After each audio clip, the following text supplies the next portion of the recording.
মজার প্রেম আলাপ। রোজ রাতে আমি টের পাই আমার ছোট মেয়ে রাতে ফিস ফিস করে ফোনে কথা বলে। আমি ওর রুমে গেলে ও একেবারে চুপ হয়ে ঘুমের ভান ধরে ব্যাঙের মতো পড়ে থাকে। আমি ওর মা, আমিও এমন করে ওর বাবার সাথে প্রেম করতাম। তখন ফোন ছিল না, তাই রাতে চিঠি আদান প্রদান করতাম।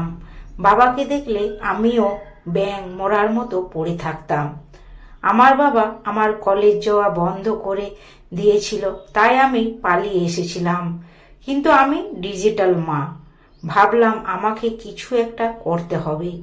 বুদ্ধি করে মেয়ে যখন ওয়াশরুমে গেল, তখন ওর ফোন নিয়ে দেখি রিসিভ কল ভর্তি হয়ে আছে একটি নাম্বার, আর তা জান নামে সেভ করা।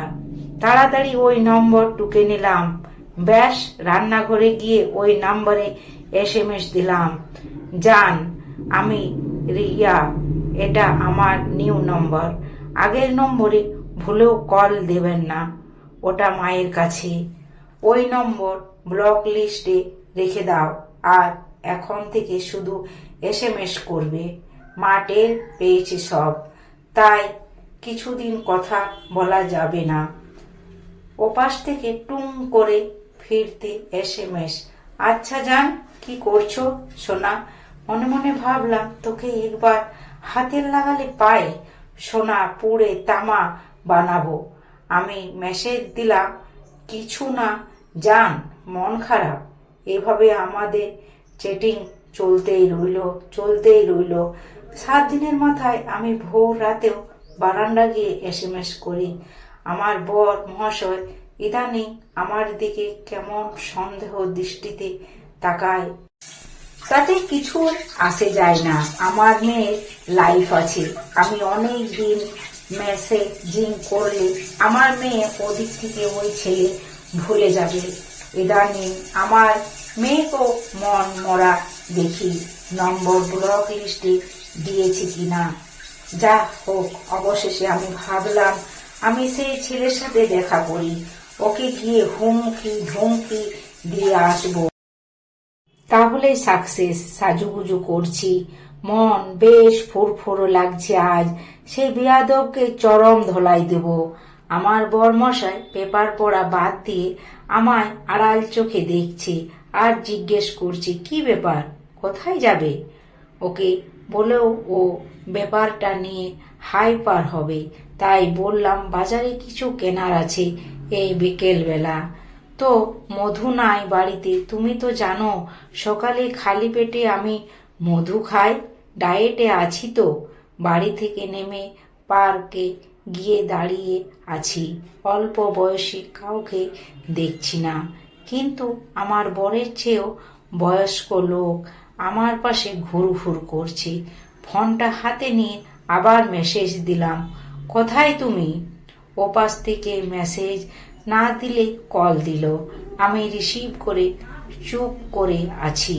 কি অদ্ভুত, আমার পাশে দাঁড়ানো লোকটির কানেও ফোন, আর আমার দিকে শুকরের মতো তাকিয়ে আছে। আমি কেটে দিয়ে আবার কল দিলাম। আমি আরো শিহরিত হলাম। ফোন বাজছে ওই লোকের হাতে টাই। রেগে গিয়ে বললাম, আপনি সেই মানুষ? ছি, মেয়ের বয়সী একজনের সাথে প্রেম করতে লজ্জা লাগে না? আবার তারে যান সোনা ডাকেন? লোকটি তীব্র দৃষ্টিতে আমার দিকে তাকিয়ে বলে, আপনি কেমন মহিলা?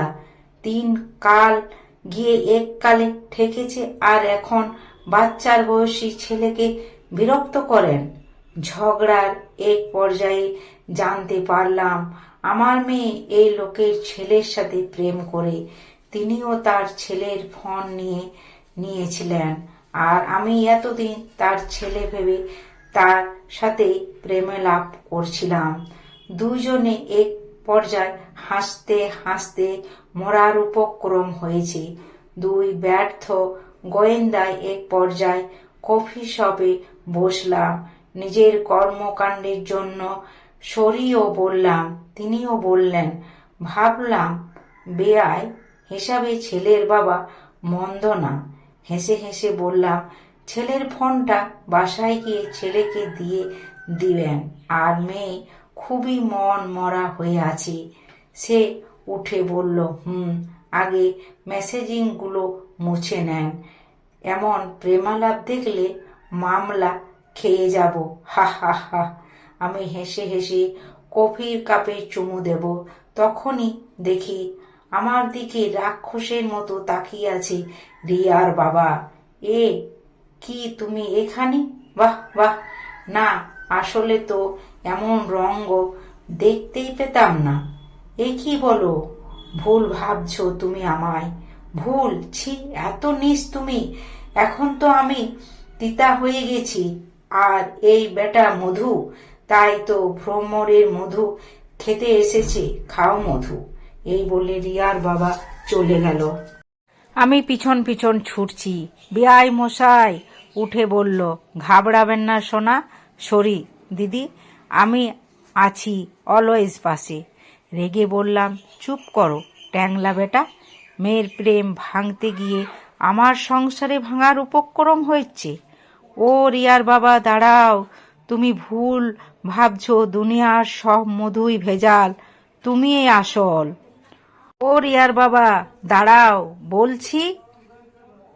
আরও নতুন নতুন ভিডিও পাওয়ার জন্য নোটিফিকেশনটা অন রাখবেন, আর যেতে যেতে একটা লাইক করে দিবেন।